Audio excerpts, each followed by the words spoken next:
Warahmatullahi wabarakatuh. Kita masuk pada bagian yang terakhir dari estimasi interval ya.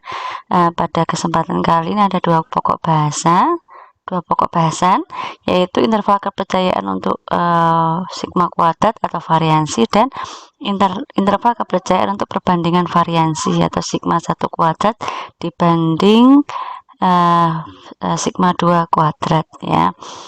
Nah, di sini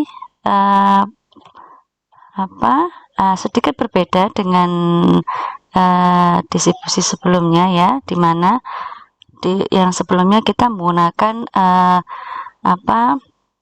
distribusinya adalah menggunakan Z dan T ya. Nah, pada variansi ini kita menggunakan distribusi C kuadrat atau C square ya, dan distribusi F.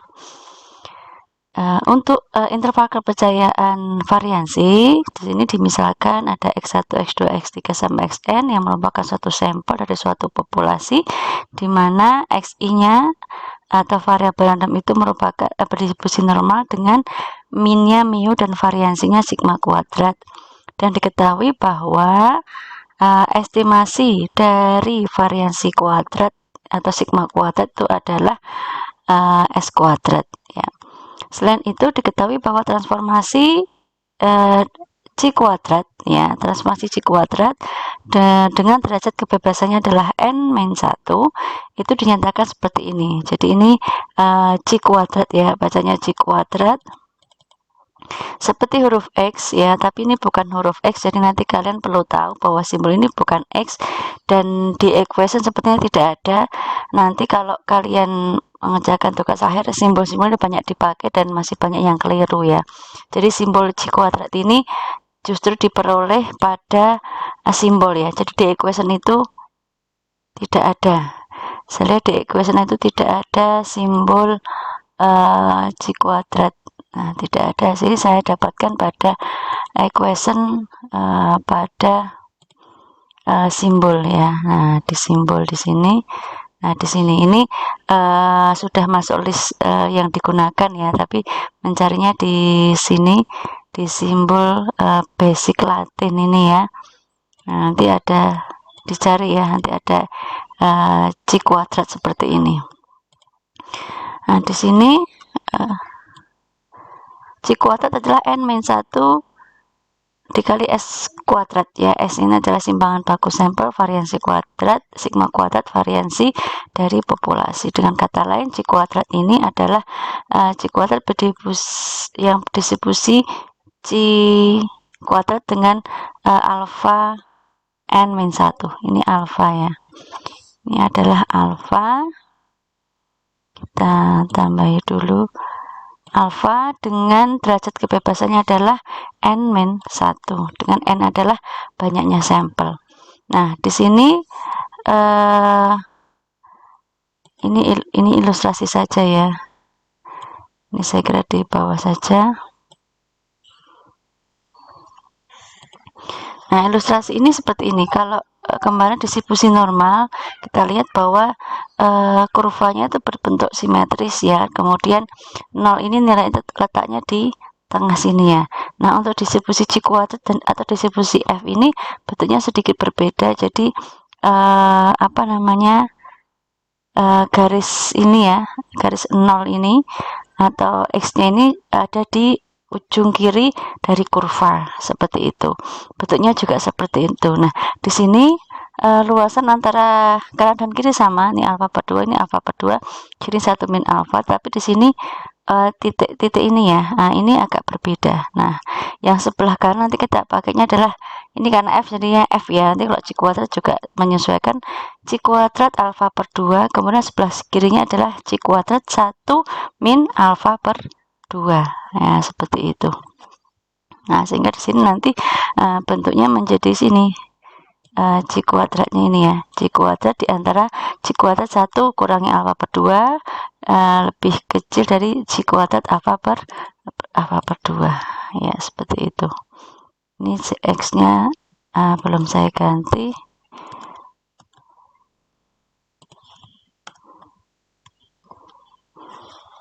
Ya.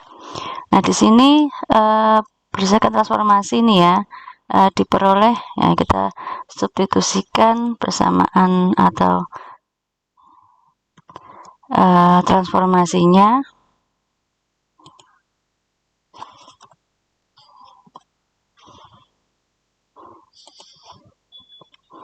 Sehingga kita transformasikan menjadi seperti ini ya.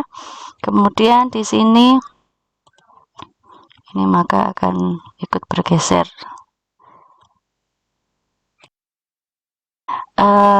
Menjadi seperti ini ya. Nah, kemudian kedua ruas ini ya, kanan dan kiri kita kalikan dengan 1 per n-1 s kuadrat ya, sehingga di sini kita sederhanakan, sehingga sudah menjadi 1 per sigma kuadrat. Ruas kiri juga kita bagi dengan n-1 kuadrat, ruas kanan juga seperti itu, maka bentuknya menjadi seperti ini. Nah, di sini sekarang kita akan membawa ke dalam bentuk ini ya, apa namanya, per 1 ya, per 1 jadi dibalik ya. Nah, sekarang maka di sini tandanya juga akan ikut membalik ya. Ini sigma kuadrat per 1 itu nilainya akan lebih besar dari n-1 s kuadrat per c kuadrat 1 min alfa per 2, dan dia lebih kecil tadi ya, lebih besar dari ini. Jadi tandanya juga ikut berbalik. Mungkin di sini hukumnya seperti ini, atau misalnya kalian bisa uji coba dengan angka ya, angka misalnya 1 per 5 gitu, lebih besar dari berapa ya, bilangan pecahan lebih kecil. Ini di sini bilangan pecahan lebih besar, nanti coba dibalik seperti itu ya. Nanti tentu nilainya juga akan menjadi terbalik, sehingga tandanya juga menjadi terbalik seperti ini. Artinya di sisi ini ya menjadi lebih besar, dan di sisi kanan menjadi lebih kecil. Nah, sehingga persamaan menjadi seperti ini. Nah, ini posisinya sekarang ini dan ini sama ya, tinggal posisinya saja yang ditukar gitu ya. Ini bacanya dari sigma kuadrat, dia lebih besar dari n-1 s kuadrat per sigma kuadrat per c kuadrat alfa per 2. Kemudian dia lebih kecil dari n-1 s kuadrat per c kuadrat 1 min alfa per 2. Nah, jadi interval kepercayaan untuk sigma kuadrat adalah ini untuk variasi. Di sini kita melihat contoh ya. Data berikut menyatakan berat dalam gram 10 bungkus bibit sejenis tanaman satu perusahaan. Jadi ini beratnya 46,4 sampai 46 ya. Kemudian kita diminta untuk mencari, carilah interval kepercayaan 95% untuk variasi semua bungkus bibit yang dipasarkan. Jadi variasi, bukan semua bungkus ya, variasi berat, variasi dari semua berat bibit yang dipasarkan ya. Nah, di sini n-nya kita ketahui 10, t-nya adalah atau v-nya adalah n-1. Di sini n-1-nya adalah 10 kurangi 1, alfa 0,05 dari 95% ini ya. Kemudian di sini kita nanti perlu mencari nilai ini ya, c kuadrat yang alfa per 2 dan c kuadrat 1 min alfa per 2. Ini alfa per 2-nya karena 0,05, maka alfa per 2-nya 0,025, di mana v1-nya adalah v-nya adalah 9. Kemudian di sebelah sini ada 1 min alfa per 2, maka 1 dikurang ini ya, 1 kurangi 1 0,025, maka 0,975, dan v-nya atau derajat kebebasan adalah n-1. Nah, ini kita lihat dalam tabel c kuadrat ya. Kita lihat tabel c kuadrat atau c square. Kita lihat di sini alfanya 0,025, kemudian v-nya adalah 9 ya, 19,023. Kemudian yang sisi kanan adalah 0,975, kemudian ini adalah 2,7 ya. Kita pilih ini sudah oke. Sekarang kita cari ya, ini mencari S ini silahkan dengan kalkulator saja ya, seperti yang saya masukkan kemarin. Ini kebetulan jadi sudah saya masukkan ya. Nah, ini kita punya 10 data, 4,64 sampai data ke 10 yaitu 46. Kita cari variansinya ya. Netralkan, shift, start, kemudian var, kita mencari variansinya atau ini ada kan baru simpangan bakunya ya. Simpangan bakunya atau S-nya adalah 0,53, maka kita kuadratkan 0,286. Kemudian di sini kita masukkan saja dan hasilnya adalah ini ya. Artinya di sini 95% saya yakin bahwa interval ini memuat variansi semua berat bibit ya, bukan bungkusnya ya, tapi beratnya ya, semua berat bibit yang dipasarkan oleh perusahaan, yaitu untuk variansi. Kemudian contoh yang kedua, dari sampel acak 20 siswa diperoleh nilai MBTI nya rata-rata 2772 dan variansinya adalah 16. Jadi sudah ketahui variansinya. Kemudian nilai diasumsikan nilainya adalah distribusi normal. Pola selang kepercayaan untuk variansi dengan alfanya dengan koefisien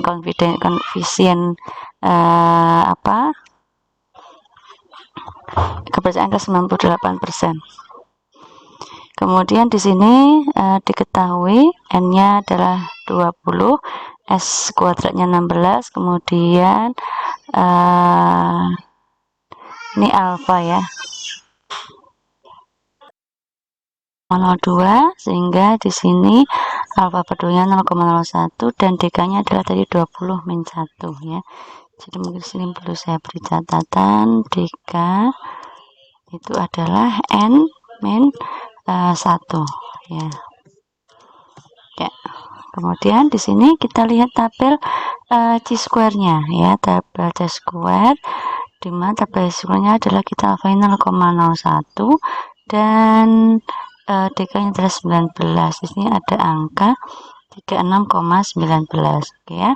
Kemudian untuk 0,99 karena 1 min alfa ya, 1 min alfa, 1 min, coba kita 1 min alfa per 2 ya, 1 min alfa per berarti 1 dikurangi 0,01, kemudian berarti 0,99 dan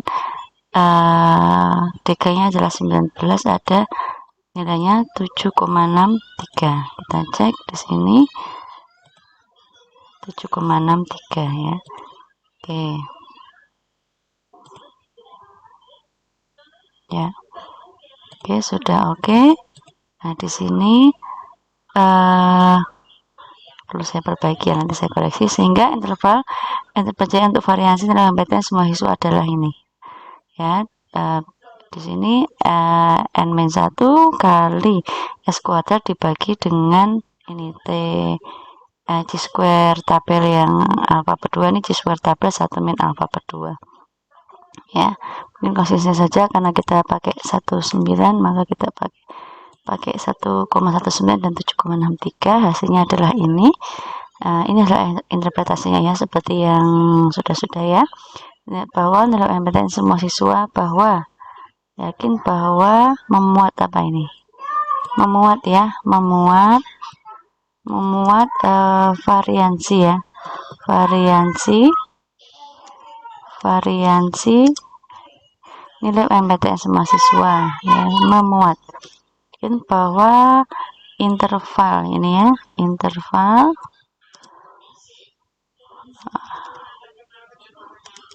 memuat variansi tadi ya, interval 8,4 saja cukup ya, karena di belakang koma itu tidak terpakai ya. Nilai MBTI semua siswa yaitu adalah terkait dengan estimasi interval untuk variansi. Ini yang terakhir adalah estimasi interval atau interval kepercayaan untuk perbandingan variansi. Nanti menggunakan UCF ya. Di sini UCF itu adalah S1 kuadrat per S2 kuadrat ya. kali sigma 2 kuadrat kali sigma 1